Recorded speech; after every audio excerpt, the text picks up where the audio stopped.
Hey friends, how are you? It's Tim Shurr here, president of Shurr Success Seminars, where we teach you how to master your mind so you can master your life. And today I want to share a simple refocusing strategy, a way of supercharging your focus so that you can make sure that you are continually making progress towards your goals. We don't want to have a bad month or a bad week or even have a bad day. We want to be able to shift the way that we feel instantly so that we're able to get the most from today. Now, I know that when you are pursuing worthy goals, whether you're trying to make more money or grow your business, or you're trying to improve your health and your energy, or you're trying to make your relationships more meaningful and connected, whatever your goal may be, maybe you're just trying to build your confidence up. Whatever it is, it will feel often like your pursuit of your goals is like riding a whole bunch of hills and valleys, right? It can feel like, some days you were just tearing it up and you were motivated and confident and making things happen. And then other days it might feel like nothing's working, right? Everything you try seems to just kind of backfire. And a lot of times we'll catch ourselves sliding backwards, or we'll feel burned out, or we'll feel like, you know what, this is never going to happen. But that's when you have to lean in, and that's when you've got to recharge your focus. And I have a 5-step process that I've used for many years, and I've taught all my clients this, a very simple, powerful 5-step system for how to supercharge your focus so that you can get right back on track. And it's really simple, and it's really easy to do. It's just a combination of a bunch of different tools that I've been sharing on these videos and that I've been sharing with my clients for years. And so I want you to have this 5-step system so that you can get yourself back on track. In my mind, I think of it as getting back to the basics. Okay, so here they are. Step 1, you take 3 power breaths in. What's a power breath? A power breath is when you breathe in through your nose, down to the bottom of your lungs, and then you slowly exhale. You breathe in through your nose, and then you slowly exhale. You take twice as long to breathe out. It's like you're breathing into the count of 4 and exhaling to the count of 8. Go ahead and do that. You do your breathing while I'm talking, okay? So when you breathe in this way, I call it power breathing because it does 2 things. 1, it helps you to slow down. You know, when you need to get refocused, a lot of times we need to just get back into the moment, and the first way that we do that is by shifting the way we're holding our body, changing our physiology. The fastest way to change your physiology is through your breath, through your breathing. So the second reason you do this power breathing is because it triggers your relaxation response, your brain's natural ability to start to feel refreshed, focused, and gain more clarity. Okay, and so when you need to feel better, the first thing you do is not change the way you're talking to yourself, you change the way you're holding your body. So the first thing you do is you take 3 power breaths in. You breathe in through your nose, down to your belly, down to the bottom of your lungs, and then you slowly exhale. If it's been one of those crazy days, you might have to take 5 or 6 power breaths in to be able to slow things down. Now notice when I'm breathing, I'm not breathing upper chest. That causes people to hyperventilate. So what you want to do is you want to make sure that you are focusing on your nose breathing. Breathe in through your schnoz, okay? Breathe down to your belly, down to the bottom of your lungs, and then slowly exhale. That's step 1. That will get you more resourceful. That will get you feeling more relaxed. That will start to settle things down. Once you get your body more resourceful, you get your body more loose and relaxed, then you can start to focus your mind. How do you focus your mind? By asking a power question. A power question usually starts with how, what, when, or where, right? We want to get away from why. Why questions usually get us feeling stressed or upset or frustrated. Why is this happening? Why isn't this working out? Why does this always happen to me? These are martyr kinds of questions that cause us to feel bad or feel stressed or get upset, and it's not moving you in the direction that you want. So you ask questions like, what's the outcome that I want? What resources do I need to get me through this? Who can I lean on to get some support right now? What's the first step that I could take? How could I make that first step more fun and enjoyable or exciting? So when you start focusing your mind and asking yourself questions like this, it allows you to gain more focus on where you want to end up.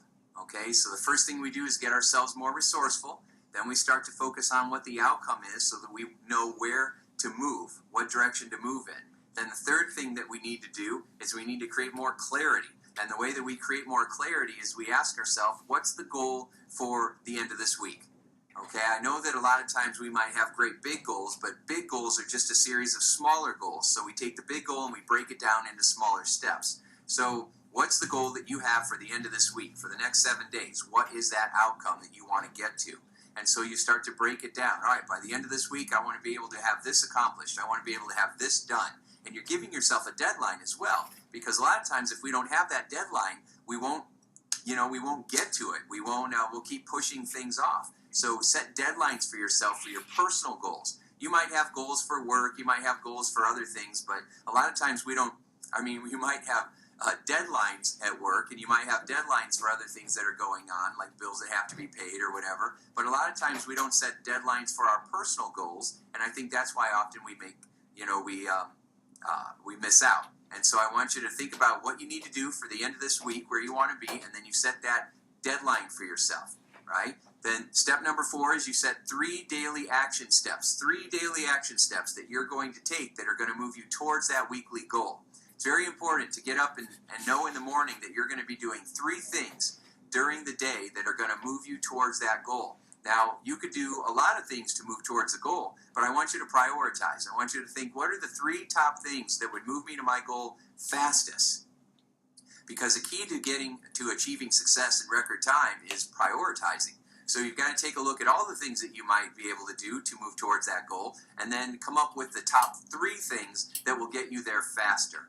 If you did 3 things each day within a 7-day period, that's 21 activities. 21 activities that you have engaged in that are moving you towards your goal.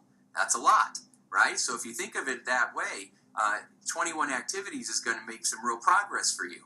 But we're making it simple. You only have to come up with 3 each day.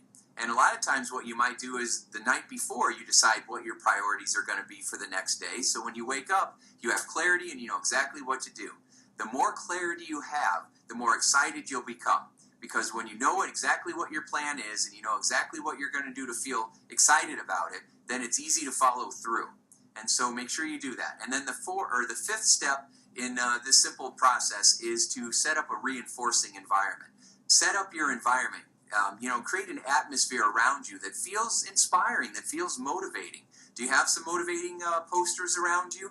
I have one on my wall. You can't see it over there, but it says, "Go confidently in the direction of your dreams." It's what I see when I walk out of my office, right? I see that poster and it reminds me, go confidently toward your dreams. I have something similar like that when I fall asleep at night. I have some letterings, this like wall mural in my bedroom. And it says, "Dream until your dreams come true," right? Right by my front door when I'm leaving my house. We have a little, poster or wall art, whatever you want to call it. And it says, "Expect a miracle today."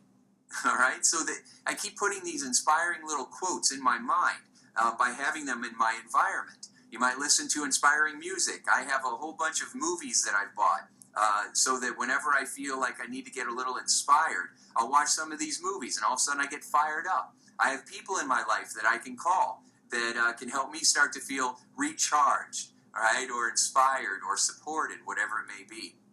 So you can do all kinds of things. You might have a candle that you light with your particular scent that makes you feel, that's a good feeling, right? Whatever it is. So create an environment around you that supports you. So those are my 5 basic steps for how to get refocused, how to recharge your focus. So let's go through them again really fast because they're really effective. They really do work in a short period of time. It can take you just a couple of minutes to do these things and it will get you back on track. So first thing you do is you change your physiology. You take 3 or 4 power breaths in. It slows you down.